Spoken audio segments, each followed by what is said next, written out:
So today we're going to be making pan de muerto, which is traditionally made for Day of the Dead, and we're following a video from our friend Vicky on YouTube. So to start for ingredients, we're starting with 3 2/3 cups of whole wheat flour. Actually, it's white flour, it's just regular flour. 3/4 of a cup of sugar, 7 tablespoons of butter, orange, and we'll be using the zest of the whole orange. We have 3 room temperature eggs. It's really important that they're at room temperature. We have 2 envelopes of yeast, but we'll be using 1.5 envelopes. We also have orange extract. The orange extract is in place of agua de azar, which is a little bit difficult to get here. We also have 1/2 cup of warm milk. Right now it's at 104 degrees, so it's at the perfect temperature. So to start, we're going to activate our yeast.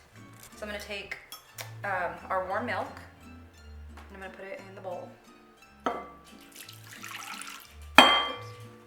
And then I'm going to take 1 envelope, and then just kind of eyeball half of it.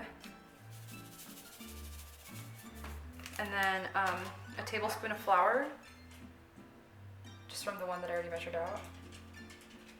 And a tablespoon of sugar. And we're gonna mix this.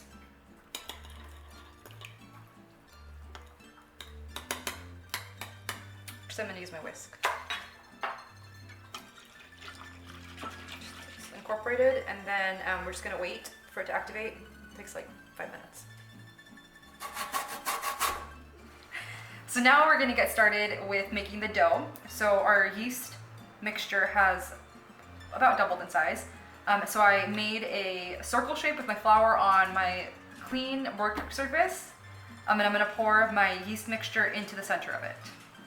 And hopefully it doesn't fall out.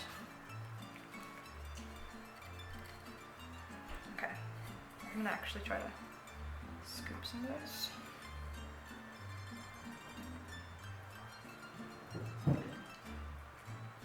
Okay, then I have my 3 room temperature eggs,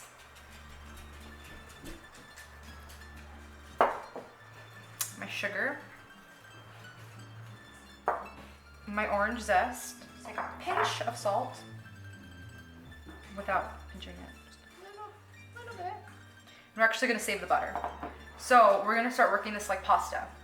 So first, we're just gonna mix the center carefully so we don't break the outside. Just break the yolks, kind of mix. Oh, we forgot to add our orange essence. So we're just gonna do 2 drops of this. Oh, those 3. And slowly start to incorporate the flour. So the reason we use the room temperature eggs is so that it's nice and pliable like this. If we had cold eggs, this would be very hard to work with. It's actually coming together very nicely. All around my fingers.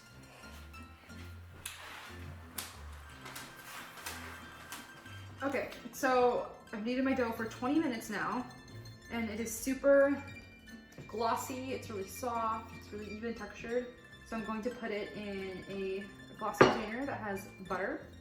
I'm gonna stick it in here, and we're going to let it proof until it doubles in size. The bread has been proofing for about 1.5 hours, so I'm gonna pull it out of the oven, which has a proofing function. It's nice and big.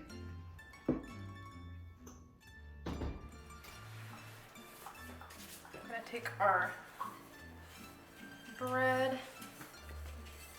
Okay, so now we want to pound it down, flatten it out, it's very buttery, like this, and roll it up.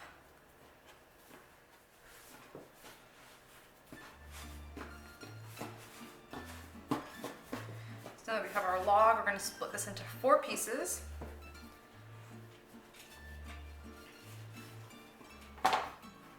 And 1 log we're going to put to the side because this is going to be the circles and bones on top of the bread, so that can go over here. And then these we're going to split again. We want to make 6 total little pieces. All right, okay, our 6 pieces. Now we have our 6 balls. We want to kind of make them into a very even cylinder. So we're just going to kind of roll them kind of tuck them in as good as you can.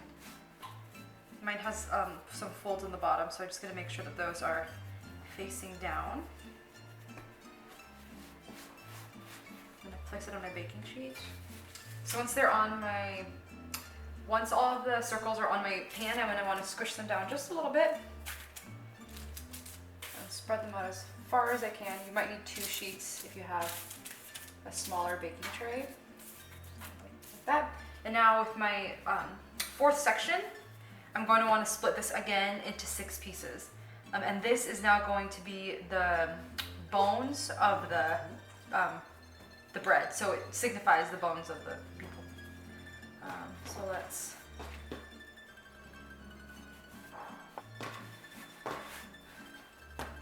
split my dough into 4 pieces, and I'm going to reserve 1, and this is going to be for the circles that go on top. Now from these 3, I need to divide this total into 12 because each of my 6 breads is going to need 2 things of bones. So we'll do 3, 4,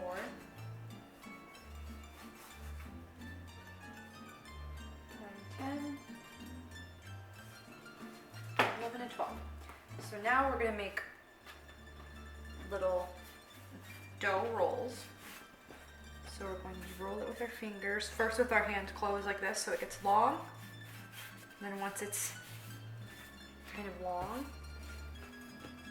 open your fingers so you make kind of bone indentations. So I'm going to put that on my bread.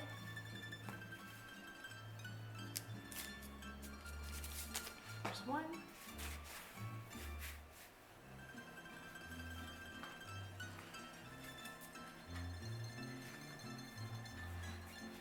Great, so now that we have our 6 breads with our bones and our heads, we're now going to let this proof for another hour.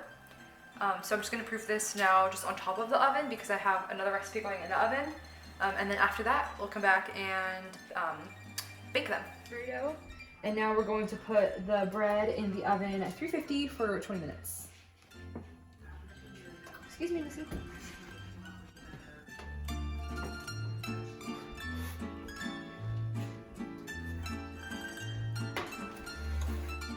Okay, so our breads are out of the oven, and now our last step is to take some melted butter and some sugar and coat the tops all around with melted butter, nice on all sides.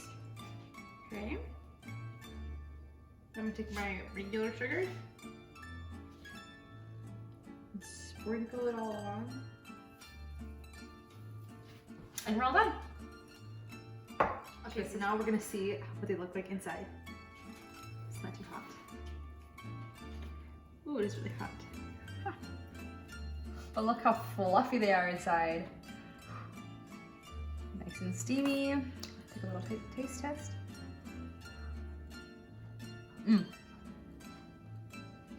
Super good. Delicious.